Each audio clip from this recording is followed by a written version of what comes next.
श्री अमरनाथ धाम की स्थापना कैसे हुई? भगवान शंकर जी ने पार्वती जी को एकांत स्थान पर उपदेश दिया था, जिस कारण से माता पार्वती जी इतनी मुक्त हो गई कि जब तक प्रभु शिव जी की मृत्यु नहीं होगी तब तक उमा जी की भी मृत्यु नहीं होगी। सात ब्रह्मा जी की मृत्यु के उपरांत भगवान विष्णु की मृत्यु होगी। सात विष्णु जी की मृत्यु के पश्चात शिव जी की मृत्यु होगी। तब माता पार्वती जी भी मृत्यु को प्राप्त होगी। पूर्ण मोक्ष नहीं हुआ, फिर भी जितना लाभ पार्वती जी को हुआ वह भी अधिकारी से उपदेश मंत्र लेकर हुआ।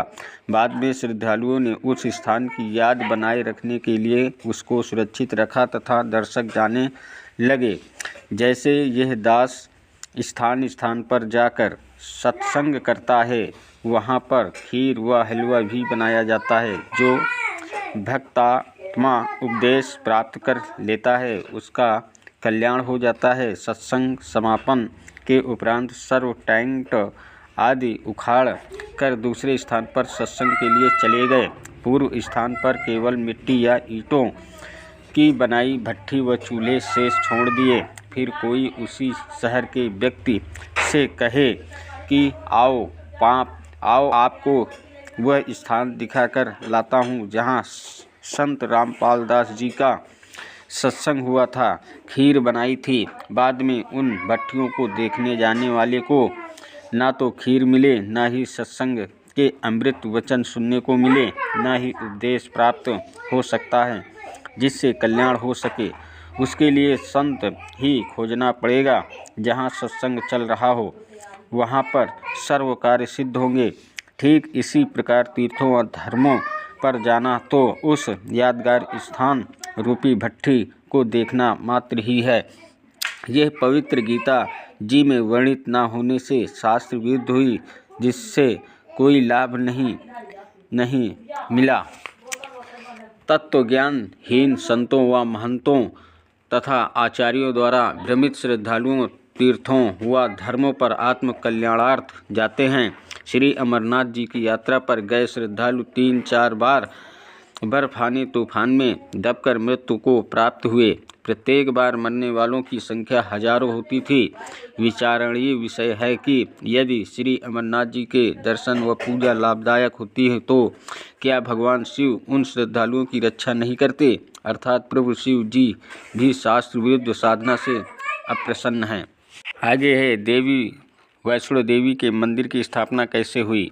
जब सती जी अपने पिता राजा दक्ष के हवन कुंड में छलांग लगाने से जलकर मृत्यु को प्राप्त हुई, भगवान शिव जी उसकी अस्थियों के कंकाल को मोहवश सती जी जानकर 10,000 वर्ष तक कंधे पर लिए पागलों की तरह घूमते रहे। भगवान विष्णु जी ने सुदर्शन चक्र से सती जी के कंकाल को छिन्न भिन्न कर दिया।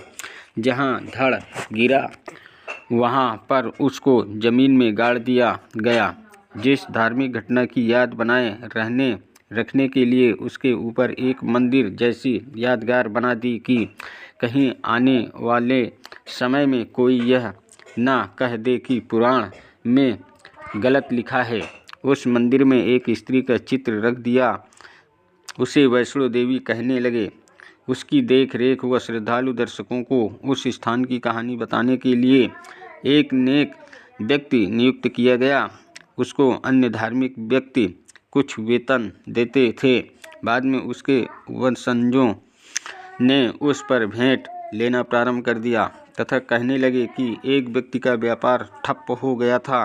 माता के 100 रुपये संकल्प किए, एक नारियल चढ़ाया। वो बहुत धनवान हो गया। एक निसंतान दंपति था। उसने माता के 200 रुपये, एक साड़ी, एक सोने के गले का हार चढ़ाने का संकल्प किया। उसको पुत्र प्राप्त हो गया। इस प्रकार भोली आत्माएं इन दंत कथाओं पर आधारित होकर अपनी पवित्र गीता जी तथा पवित्र वेदों को भूल गए, जिसमें वो सर्व साधनाएं शास्त्र विधि रहित लिखी है, जिसके कारण ना कोई सुख होता है, ना कोई कार्य सिद्ध होता है, ना ही नियम गति अर्थात मुक्ति होती है। इसी प्रकार जहाँ देवी की आंखें गिरी वहाँ नैना देवी की मंदिर व जहाँ जीवा गिरी वहाँ श्री ज्वाला जी की मंदिर तथा जहाँ धड़ गिरा वहाँ वैष्णो देवी के मंदिर की स्थापना हुई। दोस्तों, पुरी में श्री जगन्नाथ जी के मंदिर अर्थात धाम कैसे बना, इसके बारे में। उड़ीसा प्रांत में एक इंद्र दमन नाम का राजा था। वहाँ भगवान श्री कृष्ण जी का अनन्य व्यक्त भक्त था। एक रात्रि को श्री कृष्ण जी ने राजा को स्वप्न में दर्शन देकर कहा कि जगन्नाथ नाम से मेरा एक मंदिर बनवा दें। श्री कृष्ण जी ने यह भी कहा था कि इस मंदिर में मूर्ति पूजा नहीं करनी है, केवल एक संत छोड़ना है जो दर्शकों को पवित्र गीता अनुसार ज्ञान प्रचार करे। समुद्र तट पर वह स्थान भी दिखाया जहाँ मंदिर बनाना था। सुबह उठकर राजा इंद्र दमन ने अपनी पत्नी को बताया कि आज रात्रि को भगवान श्री कृष्ण जी दिखाई दिए, मंदिर बनवाने के लिए कहा है। रानी ने कहा, शुभ कार्य में देरी क्या, सर्व संपत्ति उन्हीं की दी हुई है, इन्हीं को समर्पित करने में क्या सोचना है। राजा ने उस स्थान पर मंदिर बनवा दिया जो श्री कृष्ण जी ने स्वप्न में समुद्र के किनारे पर दिखाया था। मंदिर बनाने के बाद समुद्री तूफान उठा, मंदिर को तोड़ दिया, निशान भी नहीं बचा कि यहाँ मंदिर था। ऐसे राजा ने 5 बार मंदिर बनवाया, 5 बार समुद्र ने तोड़ दिया। राजा ने निराश होकर मंदिर न बनवाने का निर्णय ले लिया, यह सोच कि न जाने समुद्र मेरे से कौन से जन्म का प्रतिशोध ले रहा है। कोष रिक्त हो गया, मंदिर बना नहीं। कुछ समय उपरांत पूर्ण परमेश्वर ज्योति निरंजन को दिए वचन अनुसार राजा इंद्र दमन के पास आए तथा राजा ने कहा, आप मंदिर बनवाओ, आपके समुद्र मंदिर नहीं तोड़ेगा। राजा ने कहा, संत जी मुझे विश्वास नहीं है, मैं भगवान श्री कृष्ण जी के आदेश से मंदिर बनवा रहा हूँ। श्री कृष्ण जी समुद्र को नहीं रोक पा रहे हैं। 5 बार मंदिर बनवाया चुका हूँ। ये सोचकर कि कहीं भगवान मेरी परीक्षा ले रहे हों, परंतु अब तो परीक्षा देने योग्य भी नहीं रहा हूँ क्योंकि कोष भी रिक्त हो गया। अब मंदिर बनवाना मेरे वश की बात नहीं है। परमेश्वर ने कहा, इंद्र दमन, जिस परमेश्वर ने सर्व ब्रह्मांडों की रचना की है वही सर्व कार्य करने में सक्षम है, अन्य प्रभु नहीं। मैं उस परमेश्वर की वचन शक्ति प्राप्त हूँ, मैं समुद्र को रोक सकता हूँ। राजा ने कहा कि संत जी, मैं नहीं मान सकता कि श्री कृष्ण जी से भी कोई प्रबल शक्ति युक्त प्रभु है। जब वे भी ही समुद्र को नहीं रोक सके तो आप कौन से खेत की मूली हो।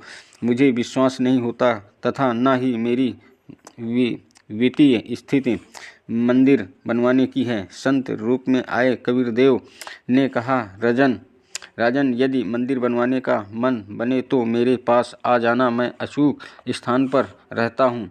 अब के समुद्र मंदिर को नहीं तोड़ेगा। यह कहकर प्रभु चले आए। उसी रात्रि में प्रभु श्री कृष्ण जी ने फिर राजा इंद्रदमन को दर्शन दिए तथा कहा, इंद्रदमन, एक बार फिर महल बनवा दें। तो मेरे पास संत आया था, उससे संपर्क करके सहायता की याचना कर ले। वो वैसा संत नहीं है, उसकी भक्ति शक्ति का कोई वार पार नहीं है।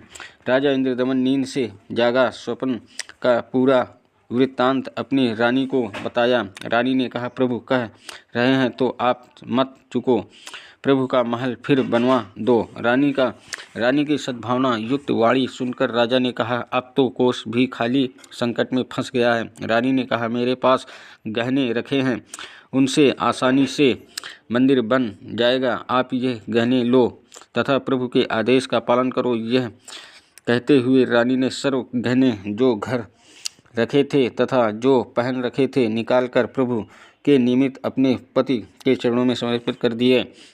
राजा इंद्रदमन उस स्थान पर गया जो परमेश्वर ने संत रूप में आकर बताया था। कबीर प्रभु अर्थात संत को खोजकर समुद्र को रोकने की प्रार्थना की। प्रभु कबीर जी ने कहा कि जिस तरफ से समुद्र उठ कर आता है वहाँ समुद्र के किनारे एक चौरा बनवा दें, जिस पर बैठकर मैं प्रभु की भक्ति करूंगा तथा समुद्र को रोकूंगा। राजा ने एक बड़े पत्थर को कारीगरों से चबूतरा जैसा बनवाना।